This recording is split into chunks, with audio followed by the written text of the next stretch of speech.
একটা মজার কথা বলি, স্বামীর যখন টাকা থাকে না তখন তার বউ এবং বাচ্চা ছাড়া দুনিয়াতে কেউ আপন থাকে না, এমনকি তার মা বাপ ভাই বোন ভাবি বাচ্চা কেউ না। পুরা ফ্যামিলির সবাই আপনার হাজবেন্ডের প্রতি কম গুরুত্ব দিবে, কিন্তু যখনই দেখবেন আপনার হাজবেন্ডের পকেটে টাকা আসা শুরু হয়েছে, তার মায়ের মুখে শুরু হয়েছে মিষ্টি কথা, আহা আমার ছেলে, ভাই কিন্তু পিঠে হাত দিয়ে বলবে আমার ভাইটা তো জোস, আর ভাতিজা তো কাকা কাকা বলতে পাগল।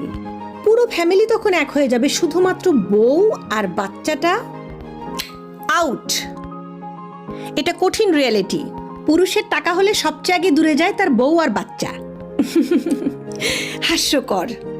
আরে বেটা, চোখে আঙুল দিয়ে দেখাতে হবে নাকি?